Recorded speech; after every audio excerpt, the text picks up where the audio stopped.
Oi pessoal, aqui é a Ana. Hoje eu trago mais uma resenha literária para vocês e o livro de hoje é Maria Montessori, Professora de uma Nova Era. Esse daqui é um romance biográfico da vida de Maria Montessori, tá até aqui, ó, a mulher que revolucionou a educação. Então é uma biografia dela, mas escrita como se fosse um romance mesmo, tá? A autora do livro, então, se baseou na vida da Maria Montessori para contar aqui essa história. Então, a grande maioria dos personagens aqui realmente existiram. Ela pegou muito a vida mesmo dela e transformou aqui num romance, numa história muito deliciosa de se ler. Tem apenas um personagem aqui, eu acho que é só um, que é um menininho chamado Luigi, já vou falar sobre ele, que não é real, que a autora aqui do livro inventou esse menininho meio que para representar todas as crianças ali que a Maria ajudou. Então, aqui no final, ela fala que a criação desse personagem, Luigi, ele não era um personagem real, ela criou ele. O resto, todos são personagens reais. Ela estudou muito a vida da Maria, né, para poder contar a vida dela aqui neste livro. Tá cheio de post-it, que é um livro maravilhoso, eu adorei. Eu gosto muito do método Montessori, assim, eu tenho uma filha de 3 anos, então desde que ela nasceu, eu costumo estudar um pouquinho, assim, sobre os métodos de educação, mais agora, né, que ela tá com 3 anos, desde o ano passado ela estuda, então eu tenho me aprofundado mais, assim, nos tipos de educação e tal, tô me preparando aí pra fazer o after schooling com ela, né, que é meio que uma modalidade, não é o homeschooling, tá? Eu não faria o homeschooling, não tenho nada contra quem faça, mas eu não faria. Então, a minha filha frequenta a escola, mas eu quero fazer o after schooling, né? Então, ela frequenta a escola e também estuda em casa aqui comigo, alguns conteúdos mais clássicos e tal. Enfim, vamos voltar pro livro. Aqui, então, o livro vai começar lá em 1800, acho que é 1896, começa em 1894, na verdade. A Maria, ela é uma jovem, ali de 20 e poucos anos, e ela tá na faculdade de medicina. Ela acaba se tornando ali uma das primeiras médicas da Itália, ela é italiana. Ela vem de uma família ali de classe média alta, então ela cresceu ali, não são riquíssimos, mas eles têm ali um poder aquisitivo, então ela vem de uma família, né, de dinheiro, e ela é uma estudante de medicina. Numa época, 1894, 95 por aí, em que mulheres não estudavam, mulheres não iam para a faculdade, as mulheres só casavam e iam criar os filhos e tal. Então, ela sofre muito, assim, a gente já vê muito preconceito dela na faculdade, ela é a única mulher da faculdade e tem até umas regras, assim, tem alguns locais ali quando ela vai, por exemplo, começar a fazer a parte de estudar mesmo o corpo humano, a parte prática de pegar o cadáver lá para abrir e tal, ela tem que ter autorização do pai, ela não pode entrar junto com os outros alunos, até na faculdade mesmo, na hora de entrar na sala de aula, todos os alunos homens precisam entrar primeiro, se sentar, só depois que todos os alunos estão na sala sentadinhos e tal, é que ela tem permissão para entrar na sala, então ela senta lá no fundo, enfim, tem toda uma questão aí dessa época, né? Mas ela é muito inteligente, ela se dedica muito ali à medicina, ela quer se tornar uma grande médica da Itália, uma mulher médica, provar que mulheres podem, então assim, ela se dedica muito ali na faculdade, ela é muito inteligente, ela estuda muito. E ela acaba sendo, assim, né, bem melhor do que vários outros homens ali. Ela é a melhor da turma, mais até do que os homens ali. E aí, quando ela já tá ali caminhando pro final da faculdade, ela acaba conseguindo, então, um professor aqui, vendo todo o esforço, vendo como ela é bem inteligente, bem esforçada, bem dedicada, ele indica ela para alguns trabalhos ali em clínicas, né? Tipo um estágio em hospital, que são clínicas e tal. Então, ela vai estagiar ali, vai trabalhar, na verdade, em algumas clínicas, né? Como já ali a assistente do médico e depois como médica mesmo, quando ela se forma, também sofre preconceito, tem pessoas que se recusam a ser, pessoa que está doente e se recusa a ser atendida por uma médica mulher, então assim, tem esse preconceito. E aí, então, ela trabalha em algumas clínicas ali e vai chegar o dia aqui em que ela vai receber uma proposta para trabalhar numa clínica psiquiátrica. E aí ela vai também, né, como médica. E aí logo ali no primeiro dia, ali ela encontra o diretor da clínica, um outro médico que trabalha ali também, que vai acabar sendo o par romântico dela aqui, eles vão ter um caso e tal, depois eu falo sobre isso. Mas então, nesse primeiro dia que ela chega nessa clínica psiquiátrica, ela vai andar, o diretor vai mostrar a clínica para ela. E assim, essa já é uma clínica um pouquinho melhor assim do que as outras. Por exemplo, essa é uma clínica que já inovou em separar as crianças dos adultos. Porque nas outras clínicas psiquiátricas, crianças ficavam junto com os adultos, dormiam junto com os adultos no mesmo quarto e tal, era tudo misturado. Aqui nessa clínica onde ela vai, eles já tinham separado, eles fizeram uma ala exclusiva para as crianças. Então, os adultos ficavam numa parte da clínica, as crianças tinham uma parte da clínica própria para elas, separado dali dos adultos. Mas assim, eram aquelas clínicas, essa, ainda apesar de ser mais moderninha, por isso, né, ainda era aquela clínica que tinha todos aqueles tratamentos horríveis que aqui é descrito, de colocar eletrochoque, de você colocar aqueles eletrodos na cabeça tanto de adultos quanto de crianças e dar choques, de você mergulhar a pessoa em banhos extremamente gelados ou em banhos extremamente quentes, porque, né, a criança aqui, gente, é um negócio, criança fazendo birra, fazendo pirraça, e eles acham que dá um choque na criança, vai tirar a teimosia de dentro da cabeça da criança, é um negócio horrível. Então também tinha isso nessa clínica aqui, tá? Essas torturas, né? Eles até colocavam pedaços de madeira na boca das pessoas por causa dos gritos, era um negócio horrível. Mas quando Maria, então, chega ali, ela descobre, então, que ali tem uma ala das crianças e ela vai entrar nessa ala das crianças estão no quarto. Quando ela entra, ela já se surpreende, porque ela imaginou a ala das crianças um lugar colorido, um lugar com crianças brincando e tal. Quando ela entra, o que ela encontra ali é um quarto todo branco, tudo branco, sem móveis, sem nada, só camas, né? Várias camas, cada criança uma cama de ferro, e em cada cama uma criança. Uma criança, algumas estão sentadas, outras estão deitadas, mas assim, literalmente olhando para o nada, algumas estão olhando para a janela, e aí tem uma cadeira ali que tem uma moça que fica tomando conta das crianças. A moça fica ali tricotando, e as crianças ficam sentadas naquela cama sem fazer nada. E ela pergunta, o que essas crianças fazem o dia inteiro? E o diretor fala, nada. Fazem nada, eles ficam ali, não tem nada dentro do quarto, sabe? As crianças passam o dia todo ali parada. E aí, nesse momento, chega a moça ali da cozinha ali com um carrinho trazendo pão, que é o lanche das crianças. Quando aquela moça entra com aquele coisa de pão, as crianças avançam em cima dessa moça, cada uma pega o seu pãozinho e volta para sua cama. E o diretor e a mulher que toma conta ali briga, fala que eles não precisam disso, porque ali não é uma clínica em que eles passam fome, as crianças recebem alimentos constantemente, ninguém ali passa fome ao ponto de ter que se jogar em cima do carrinho como se estivesse morrendo de fome. Mas a Maria percebe que as crianças não estão comendo pão. As crianças pegam o pão, levam para suas camas, aí ela percebe um que tá picando o pão e botando em pedacinhos do mesmo tamanho, empilhando, assim, botando, né, em fila os pedacinhos. O outro menino pegou o pão, arrancou meio que o miolo e tá olhando, assim, por dentro do buraquinho do pão, como se fosse um telescópio, um binóculo, assim. Ela percebe que aquelas crianças estão brincando. Aquelas crianças, elas não têm nada. Elas ficam o dia inteiro trancadas num quarto branco, sem nada, nenhum objeto, nenhum móvel, nenhum brinquedo, nenhum livro, nada. Só a cama e só. Então, essas crianças, quando aquela moça entra com aquele pão, meu Deus, aquilo ali é o paraíso para aquelas crianças. Elas não querem comer o pão, elas não estão com fome. Elas querem brincar. E a moça ali reclama muito e tira. Eu não vou mais deixar trazer pão pro quarto, porque as crianças fazem muita bagunça. Elas picam pão, elas espalham migalhas. Elas estão brincando com a única coisa que ela tem ali. E é nesse momento que a Maria, ela já percebe, se crianças saudáveis precisam de brinquedos e de objetos para se desenvolverem, por que aquelas crianças que estão internadas no hospício, ou seja, são crianças com problemas mentais, por que elas não precisariam do dobro de brinquedos, do dobro de objetos, do dobro de estímulos para poder se desenvolver? E ela lança, e o diretor fica assim, você quer que a gente dê brinquedo para as crianças doidas aí? Eles falam muito isso no livro, crianças loucas, crianças retardadas, era o termo que eles usavam. Você quer que a gente dê brinquedo para essas crianças doidas aí? E a Maria pede permissão para trazer coisas. E aí no dia seguinte, quando ela vai, ela leva um monte de objeto. Ela leva a escova de escovar sapato, um novelo de lã, uma caixinha de fósforo, objetos do dia a dia, uma colher, um garfo. Aquelas crianças ficam admiradas. Elas nunca viram a maioria daqueles objetos. E aí ela começa a ensinar, as crianças começam a ver o que é o áspero, o que é o macio. As crianças conseguem formar grupo. Vamos formar grupo de coisas macias. Elas conseguem, não todas. Algumas crianças têm mais, né, debilidade. Porque assim, gente, ali é um hospício, é uma clínica psiquiátrica.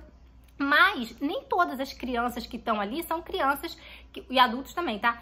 que tem problemas de fato mental. Muitas vezes, no caso de adultos, são mendigos, pessoas que não têm onde morar, que eram jogados ali, entendeu? Era meio que o lixo da sociedade. Crianças, muitas vezes eram crianças que foram abandonadas pelos pais, que perderam os pais, crianças que estavam largadas nas ruas, eles pegavam e jogavam ali dentro. Então, algumas crianças ali realmente são crianças que têm alguma deficiência mental. Outras não, são simplesmente crianças que não têm família, que tava largada na rua, o governo pegou e jogou ali dentro. E essas crianças num ambiente onde não tem absolutamente nada, é tudo branco, não tem estímulo nenhum, ela não vai desenvolver, óbvio.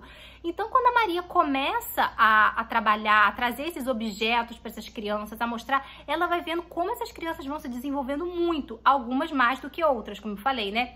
E o diretor vai vendo e todo mundo vai vendo. E aí ela fica muito interessada nisso. Ela passa a estudar, ela pega alguns livros. Ela é médica, tá? Mas ela vai pegar alguns livros de pedagogia da época, que também é algo bem, assim, bem do início e tal. Ela pega livros de pedagogia e ela vai estudar sobre o desenvolvimento cognitivo, sobre as coisas, como que a criança... Enfim, várias partes de pedagogia. E ela vai lá no marceneiro e manda fazer aqueles bloquinhos de encaixe. Encaixar o quadrado no quadrado, o triângulo no triângulo. Depois ela manda fazer letras do alfabeto em madeira. Ela vai estimulando aquelas crianças ali a aprender. E algumas dessas crianças vão ter um resultado assim muito bom, vão conseguir se desenvolver muito bem. Ela acha até que ela consegue ensinar algumas daquelas crianças a ler, a escrever. O diretor acha que ela tá maluca. Como é que ela vai ensinar aquelas crianças com debilidades mentais a ler, a escrever, assim, tipo, sabe? Ela inova. E nisso ela já tá muito famosa na Itália e até em alguns outros países. Primeiro porque ela foi uma das primeiras mulheres a se tornar médica. Na faculdade, na formatura dela em medicina, no dia que ela se formou em medicina, na verdade no dia que ela foi fazer ali o discurso, meio que um TCC, sabe? Aquele trabalho de conclusão de curso, tinha repórteres, ela saiu em primeira capa de jornal. Uma mulher se formou na faculdade de medicina. Então assim, ela já tá famosa. Ela foi até em alguns outros países, ali na Alemanha, porque aí aqui tem uma parte também, tem aqui uma espécie de feminismo que tá começando ali na Europa, tá? Vocês sabem que eu não sou muito fã do feminismo, esse feminismo que tá aí pra mim, né, é mais um movimento político do que qualquer outra coisa, mas enfim. Aqui é um feminismo, principalmente o que Maria defende, bem diferente do feminismo que a gente vê hoje, tá? Ela ainda luta, sim, por alguns direitos das mulheres, mas que mulheres e homens possam trabalhar juntos. Um não precisa ser superior ao outro, não é essa briga que tem hoje em dia. E ela acaba sendo convidada, por ser uma mulher, se formando em médica. Aí, em outros países, ela vai para Berlim fazer um discurso e tal, então ela tem esse contato, assim, ela vê que em outros países, né, a França, Berlim, na Alemanha, já estão muito mais, assim, com a mente aberta, essa questão feminina já tá muito mais avançada do que na Itália. Na Itália, tanto que quando ela chega em Berlim, ela vai com umas amigas, eles chegam já de noite, aí eles vão pro hotel e elas estão com fome. E o café ali do hotel já tá fechado por conta da hora. E aí ela pergunta ao menininho ali, o rapaz que trabalha no hotel, se tem algum lugar aberto onde elas poderiam comer alguma coisa, que elas estão com fome. Aí ele fala, tem um restaurante, tá, na rua lá, que fica aberto 24 horas por dia, vocês podem ir lá. E aí ela pergunta, a gente precisa da companhia de um homem pra ir? E o menino fica, não, porque na Itália, a partir de determinado horário, uma mulher só pode entrar no restaurante se ela estiver acompanhada de um homem. Mulheres não podem entrar no restaurante depois de certa hora sozinhas, elas precisam estar acompanhadas. Como eu falei, na época da faculdade, ela precisava da autorização do pai para fazer certas coisas ali na faculdade, sendo que ela já era adulta. Então, assim, ela já vai vendo mesmo essa coisa, assim, de diferente que tem. Então, ela já é muito conhecida. E aí, ela tá fazendo esse trabalho com as crianças. E ela decide, então, ir em alguns clínicas psiquiátricas da Itália, e ver as crianças ali e meio que, se ela vê criança que tem potencial de se desenvolver, ela quer pegar essas crianças e levar para a clínica dela para trabalhar com essas crianças. A ideia é o quê? Ela quer desenvolver essas crianças, trabalhar, mostrar que essas crianças podem se desenvolver tanto quanto uma criança normal, uma criança que não está internada num hospício. E se ela conseguir isso, se ela conseguir mostrar que com estímulos, com esse trabalho todo que ela está fazendo, ela consegue desenvolver essas crianças a ponto de tornar elas depois adultos aptos a trabalhar, ela quer o investimento do governo disso para abrir um centro, escolas que possam formar essa criança. Porque assim, gente, como eu falei, essas crianças que estão no hospício ali, né, são crianças muitas vezes que não tem nada mental. Como eu falei, crianças que estão largadas na rua, que a mãe abandonou, que não tem, são pegadas e levadas para ali. elas ficam trancadas naquele hospício, naquele hospital, sem nenhum tipo de estímulo. Elas não desenvolvem, muitas crianças nem falam direito. Então, elas vão passar a vida ali, elas vão ser adultos que vão ficar ali naquele hospício. E esse hospício, eu tô falando hospício, gente, mas assim, porque é os termos que eles usam, tá? Nesses hospitais. Então, isso vai também gerar o governo que paga e tal. Se ela consegue transformar algumas dessas crianças a ponto delas poderem sair dali quando crescer e ter uma vida normal, trabalhar, casar, ter filhos e viver em sociedade normalmente, né? Vai ser maravilhoso, até também pro governo, vai ser gasta menos, né? Enfim, e aí ela vai. E aí num desses hospitais que ela vai é que ela encontra o Luigi. O Luigi é um menininho que a gente já vai conhecendo ele desde o início do livro, tem alguns capítulos dele, que é o personagem que a autora inventou. O Luigi, ele não é real, tá? Mas ela criou esse personagem para meio que colocar nele as crianças, representar as crianças que a Maria encontrou nesses hospitais aí. Então é um menininho de 8 anos que tá ali que sofre eletrochoque, todas essas torturas, porque o menino às vezes não obedece. Então assim, é um menino que não fala, um menino que quando ela chega ali, esse garoto aí não serve pro seu projeto não, ele nem fala, sabe? E ela vai, conversa com o menino, e aí ela pergunta o nome e ele não fala. Ela começa a cantar uma musiquinha, ele entende, ela fala assim, me fala o seu nome que eu te tiro daqui. O garoto fala, não, os caras ficam assim. Enfim, e ela leva então o Luigi e algumas outras crianças de outros hospitais e começa a trabalhar o método com ela, esse método dela, né, com essas crianças. E essas crianças desenvolvem muito, a ponto de que ela pega essas crianças e ela ela inscreve eles numa prova que tem na Itália, é uma espécie de Enem, só que é com crianças ainda, meio que as crianças normais, crianças que frequentam escola, criança normal, elas fazem uma prova meio que no final ali é tipo uma prova mesmo pra você passar de ano, uma prova que as crianças fazem, tá? E ela escreve essas crianças para fazer essa prova. E aí, assim, já vem todos os jornais de novo, né? A louca da médica vai colocar crianças que são de um hospital psiquiátrico, crianças malucas, para fazer a prova de escolar. E acontece, meu irmão, que essas crianças que a Maria treinou tiram as melhores notas. E aí, isso causa um rebuliço na Itália, das pessoas questionando o sistema educacional da Itália. Porque assim, como assim? Como aquele grupinho de criança que mora num hospital psiquiátrico, crianças com debilidades mentais, né, a princípio, que são educadas ali com aqueles bonequinhos de madeira e tal, como que essas crianças conseguem fazer uma prova e tirar uma nota maior do que os meus filhos que são normais, que não tem problema mental nenhum e que estudam numa escola normal? Então, tipo assim, que tipo de escola é essa que não consegue... As crianças do hospício conseguiram tirar notas maiores do que as crianças que estão dentro da escola, sendo que aquelas lá nunca foram para a escola. Então, assim, causa uma revolução, por isso que tá aqui. A mulher que revolucionou a educação, ela causou uma revolução na Itália. As escolas começaram a mudar, e aí começou a vir o jardim de infância, porque então, gente, as crianças... Não existia jardim de infância. Sabe essa coisa que quando você entra hoje numa escola... que é tudo que tem as cadeiras coloridinhas, que tem os brinquedos, os bloquinhos de madeira. Não tinha isso. As crianças eram jogadas numa cadeira, com mesa, com papel e lápis, tendo que escrever e decorar e tal. Então, assim, a Maria, o método Montessori é muito isso. Tanto que tem os brinquedinhos de Montessori e tal. Muito colorido, muito de pegar, de encaixar e tal. Enfim, é maravilhoso. E aí, no final do livro, então, ela acaba resolvendo fazer outra faculdade. Ela vai fazer faculdade de pedagogia. Ela já é médica e agora ela quer ser pedagoga porque ela quer desenvolver um método para revolucionar a educação no mundo inteiro. E ela consegue, né? Então, assim, é maravilhoso.